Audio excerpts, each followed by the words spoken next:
فاسألوا أهل الذكر إن كنتم لا تعلمون.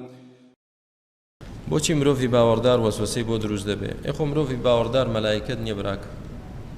مرۆڤی باوەڕداریش تاوان دەکا و مرۆڤی باوەڕداریش تووشی غەفڵەت دەبێ و مرۆڤی باوەڕداریش تووشی تاوان دەبێ و بۆیە تووشی وەسوەسەش دەبێت. چارەسەریش ئەوەیە کە ئینسان خۆی بپارێزێت لە غافڵبوون، خۆی بپارێزێت لە مەعسیەت و تاوان، دائیمەن زیکری خوای پەروەردگار بکەی. کاتێک کە شەیطان خەریکە زەفەرت پێبەرێ یادی خوای گەورە بکە. الذين إذا خوای گەورە کە بۆمان وەصفی شەیطان دەکا من شر الوسواس الخناس. خناس إذا غفلت وسوس وإذا ذكرت الله خنس. بۆیە دائما تۆ لەو کەسانە بکەت يذكرون الله قياما وقعودا وعلى جنوبهم. ذکری خوا بکە براکەم بۆ ئەوەی کە وەسوەسەت بۆ نەیەت و وەک وەسوەسەیەکیش بێت لە دڵت دابێ تأثير لا عقيدة ولا قسە ولا کردەوەت نەکا هیچ نییە. ذلك صريح الإيمان. شەیطان بێ وەسوەسەت بۆ دروستکا بەڵام نە بە قسە دەریبڕی نە بە کردەوە بیکەی هیچ نییە. ئەوە نیشانەی ئیمانداریتە. کێشە نییە تۆ لە جیهاد دای لەگەڵ شەیطان جیهاد دەکەی دژی شەیطان وەسوەسەت بۆ دروست دەکا بە قسەی ناکەی زەرەری نییە. ئەوە خەفەتی پێمە خۆ ئینشاءالله. ئایا ئەم حەدیثە تا چەند ڕاستە؟ خلاف ئومەتی ڕەحمە. ئەمە لە سەنەدیشی و لە مەتنیشی ناڕاستە، بەڵکو خلافی ئومەت نقمەتە نەک ڕەحمەت بێ. پێغەمبەری خوا عەلەیهی سەڵاتو وسەلام دەفەرمێ الجەماعەة ڕەحمە والفرقة عذاب. الجەماعەة ڕەحمە. ڕەحمەت لە یەکبوونی مسلماناندایە نەک لە تەفرەقەی مسلمانان. سوترە واجبە یا سنەتێکی موەکەدە؟ سوترە واجبە. لا تصلي إلا إلى سترة. پێغەمبەری خوا عەلەیهی سەڵاتو وسەلام فەرمووی نوێژ مەکە ئیلا بەرەو سوترەیەک نەبێ.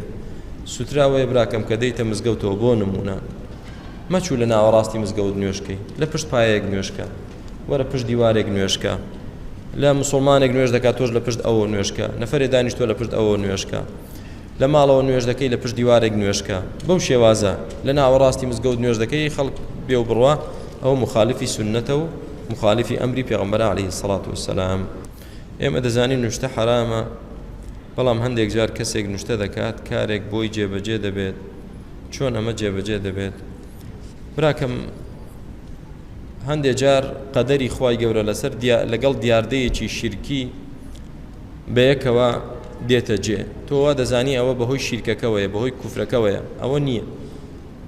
یعنی خوای گەورە وای داناوە بۆ نمونە سەعات ئەوەندە لە ڕۆژی ئەوەندە فڵانە کەس شیفای نەخۆشی بێت. قەدەری خوای گەورە لە ڕۆژی ئەوەش کابرا نوشتەیەکی هەڵواسیەوە، وا دەزانی هی نوشتەکەیە، هی نوشتە نییە، بەڵکو خوای گەورە خۆی شیفای بۆ ناردووە. یا جار وایە خوای گەورە خۆی مۆڵەتی ئیستیدراجی چێ دەکات؟ ئیستیدراجی شەیطانەکان دەکات. وەکو چەند جار باسمان کردووە. ابن عباس دەفەرمێ عند كل صنم جنية وعند كل قبر جنية. جنیەک لای قبرێکە، شەیطانێک دێتە ناو لاشەی مرۆڤێکەوە تێکی دەدات. ئەو جا وەسوەسە بۆ کەسوکاری دروست دەکەن کە ئەو مرۆڤە نەبەنە سەر ئەو مەرقەدا داوای لێ نەکەن چاک نابێتەوە. تەواو کابرا دەبان بۆ سەر مەرقەدەکە لەوێ شەیطانەکە لە لاشەی دێتە دەرەوە کە هاتە دەرەوە چاک بووە. ستا خەڵک وا دەزانێ مردووی مەرقەدەکە چاکی کردەوە، نازانن مردوو ئاگای لە هیچ نییە، ئەوە تەنها مەسرەحیەک بوو، شانۆیەک بوو چێ پێی هەڵسا، شەیطانەکان پێی هەڵسان بۆی عەقیدەی ئەو عائیلەیە تێک بدەن، وایان لێ بکەن ئیعتیقادیان بە مردوویەکە بێ نەک بە ڕەب العالەمین بێت. ئەجینا بەخوا مردوو ئاگای لە هیچ شتێک نییە. شەیطان چۆتە ناو لاشەی وای لێ کردم بچێنە سەر قەبر لەوێ هاتە دەرەوە تەواو چابەوە. تۆ با چاچیش بێتەوە برام نابێ باوەڕت بەوە هەبێت. وەکو چی وایە؟ وەکو وایە کەسێک تینوویەتی، بەخوا زۆر تینومە، ئەی هاوار تینومە چی بکەم؟ ئێ باشە ئەمە ئاوە بەڵام بە پارەیە، ئەوی تریشیان عەرەقە. کاکە من گرنگەوەی تینوێتیم بشتێت، حەقم چییە؟ نابێت، چۆن ئەمە حرامە، هەرچی تینوێتی تو بشتێنە تەواو، گرنگەوەی تینوێتیم بشتێ حرامە، نابێت. گەنجێکە بەخوا من حەزم لە ژنە، ئێ باشە براگیان بڕۆ داخوازی بکە، ئافرەتێ باش بدۆزەوە باوک بێت و بچوو داخوازی حەڵاڵی بکە. کوڕە من چیم داوە لەوە؟ مهم شەهوەتی خۆم دابمرچێنم، وەڵا من عیلاقەم دروست کردو ئافرەتێک و دەچمە لای و زینا دەکەم و تەواو، گرنگەوەی شەهوەتی خۆم دامرچێنم.